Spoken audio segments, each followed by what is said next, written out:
और MA geography मैंने इलाहाबाद से सिल्वर मेडल प्राप्त किया। दूसरे स्थान पर मेरा टॉपर की लिस्ट में रहा। सीधे मैंने भारत की सबसे बड़ी शोध परीक्षा और पात्रता परीक्षा को पास किया। साइंस से भी यूजीसी का एग्ज़ाम दिया, उसमें भी मेरा जेआरएफ हुआ। तो मैं कह सकता हूँ कि मैंने कोशिश की और मेहनत किया और 3 विषय से मेरा जेआरएफ रहा। तो ये सौभाग्य की बात रही कि फिर मेरे को इलाहाबाद विश्वविद्यालय में शोध करने का मौका मिला। मेरे 38 रिसर्च पेपर कई सारे राष्ट्रीय और अंतर्राष्ट्रीय शोध पत्रिकाओं में प्रकाशित। सौभाग्य रहा कि मेरे 3 शोध पत्र भारत के ग्रामीण एवं पंचायत विकास विभाग द्वारा प्रकाशित पत्रिका कुरुक्षेत्र में भी प्रकाशित हुए। मेरा उद्देश्य था पढ़ाई को लेकर के कि मैं सिविल सेवा में जाऊं और प्रशासनिक सेवा में जाऊं।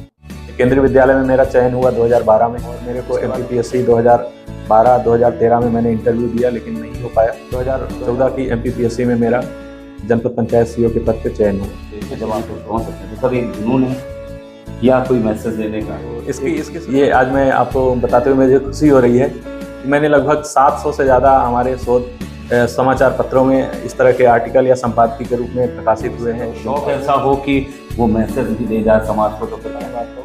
मेरे पास कई सारे अलग अलग डाक टिकटों का कलेक्शन है, नहीं पा रहा हूँ करेंसी भी आपने मैंने सुन रखा है। बताना चाहूँगा कि मेरे पास इस समय 100 से ज़्यादा देशों की विदेशी मुद्राएं हैं। एक कैरियर काउंसलिंग को लेकर परेशान है, तो व्हाट आफ्टर 12 को यही संदेश सबसे महत्वपूर्ण है कि वो अपना एक लक्ष्य निर्धारित करें और कई सारे क्षेत्रों के बजाय सिर्फ एक चीज़ पे फोकस करें। तो उनका इसके सरवानी सर का और शौक क्या था जब आप स्कूल और कॉलेज लाइफ में थे? मैच में एक मैच में 2 हैट्रिक लिया था। उस मैच में 7 विकेट लिया था और हमारी टीम विजेता हुई। और जो अपने लोग हैं, लगता नहीं कि फिर आप लौट चले लगता है। और जब गांव में जाता हूं तो मुझे अपने घर की और गांव के परिवेश याद आते हैं। एक ही किताब को कई बार पढ़ें तो कुछ ना कुछ हमें नया सीखने को मिलता है। तो मेरा read 1 book 100 time, not 100 book 1 time.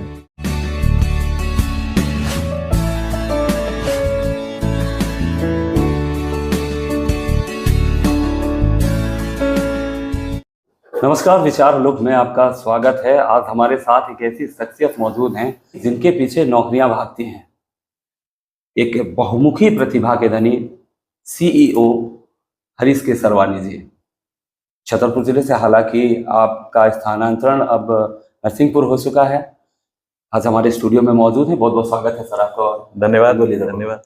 शिक्षा की बात करें, हमने सुन रखा है आपने पीएचडी की है, डबल एमए किया है। जिंदगी की पूरे एक शॉर्ट में आप सबसे पहले तो मैं आप सभी को धन्यवाद देना चाहता हूं कि इतनी अच्छी सुविधा इस छोटे से शहर से शुरू कर रहे हैं।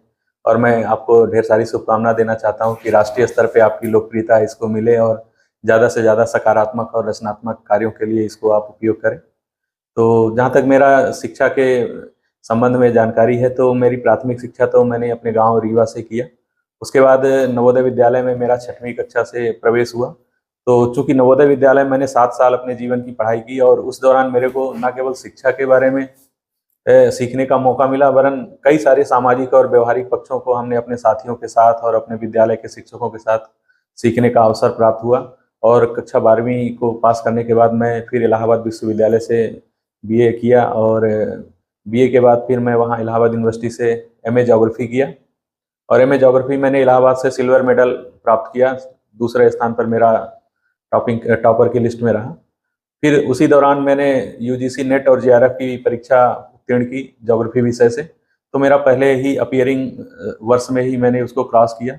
एक मेरे लिए बहुत ही बड़ी उपलब्धि थी और गौरव का विषय था कि एक सामान्य परिवार और सामान्य गांव से होकर के सीधे मैंने भारत की सबसे बड़ी शोध परीक्षा और पात्रता परीक्षा को पास किया। क्योंकि मेरा पढ़ाई में बहुत ही ज़्यादा रुचि थी, तो मैंने ज्योग्राफी के साथ साथ फिर पॉपुलेशन स्टडीज और CSIR से अर्थ एंड प्लानिटरी साइंस से भी यूजीसी का एग्ज़ाम दिया। उसमें भी मेरा जेआरएफ हुआ। तो मैं कह सकता हूँ कि मैंने कोशिश की और मेहनत किया और 3 विषय से मेरा जेआरएफ रहा। तो ये सौभाग्य की बात रही कि फिर मेरे को इलाहाबाद विश्वविद्यालय में शोध करने का मौका मिला। और मैं प्रोफेसर मनोरमा सिन्हा विभागाध्यक्ष के अंडर में सुपरविजन में मैंने PhD कंप्लीट किया। और PhD के दौरान मेरे को भारत की सबसे बड़ी छात्रवृत्ति मेरे को मिली। स्कॉलरशिप के माध्यम से मैंने कई सारे ज्योग्राफी के संबंध में अध्ययन किया और फील्ड स्टडी भी किया। PhD का मेरा टॉपिक रहा rural development and socio economic transformation, a case study of Rewa district Madhya Pradesh. तो मैं बताना चाहता हूँ आपको कि PhD के दौरान मैंने काफ़ी मन से शोध का काम किया और मेरे 38 रिसर्च पेपर कई सारे राष्ट्रीय और अंतर्राष्ट्रीय शोध पत्रिकाओं में प्रकाशित हुए। और ये मेरा सौभाग्य रहा कि मेरे 3 शोध पत्र भारत के ग्रामीण एवं पंचायत विकास विभाग द्वारा प्रकाशित पत्रिका कुरुक्षेत्र में भी प्रकाशित हुए, जिसके लिए मेरे को शासन द्वारा कुछ मानदेय भी मिला।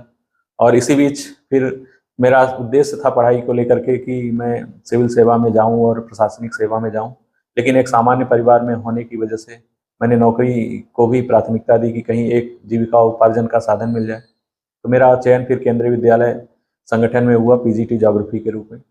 तो इस तरह से मेरे शिक्षा का एक दौर रहा, एक शिक्षा का एक शुरुआत से अंत तक मैं फिर शिक्षा अच्छी प्राप्त किया और ये मेरे घर वाले, मेरे शिक्षक और सभी के आशीर्वादों से मैंने ये सफलता प्राप्त की।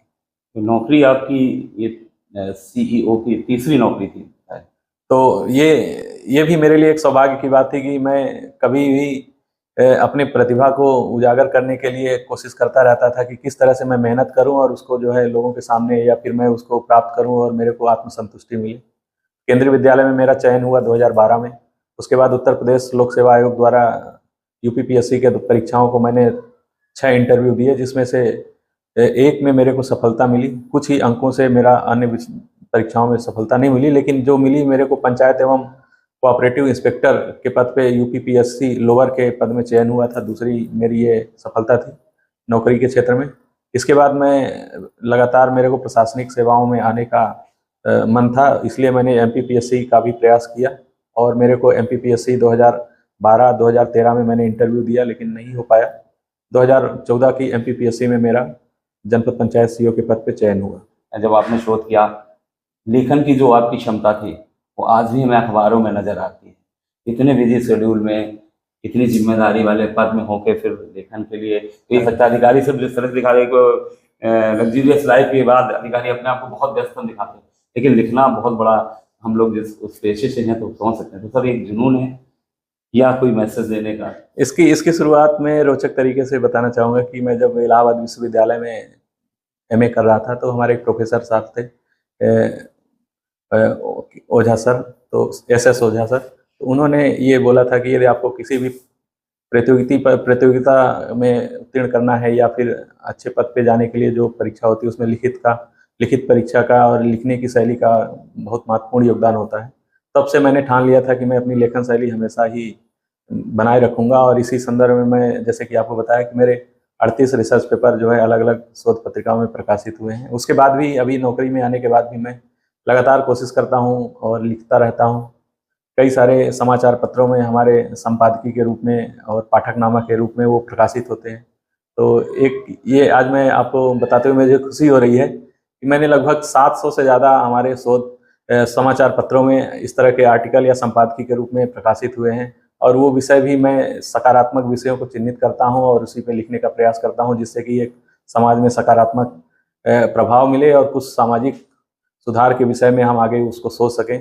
तो इस व्यस्तम दिनचर्या में भी एक समय निकालना हमारा शौक है कि हम उसके लिए समय निकालते हैं। और जब इसको देखते हैं, पीछे मुड़ के देखते हैं, तो एक बहुत ही अच्छा अनुभव मिलता है कि हम ऐसा कर पा रहे हैं। और मेरा आपको भी इस चैनल के माध्यम से संदेश देना चाहता हूँ कि ज़्यादा से ज़्यादा लोग जो अपने शौक को बनाए रखें और अपनी दिनचर्या और तनावपूर्ण जीवन में मुक्ति और उसको सुकून पाने के लिए शौक को रखना अधिक आवश्यक है। और शौक ऐसा हो कि वो मैसेज भी दे जाए समाज को, तो फिर क्या कहें।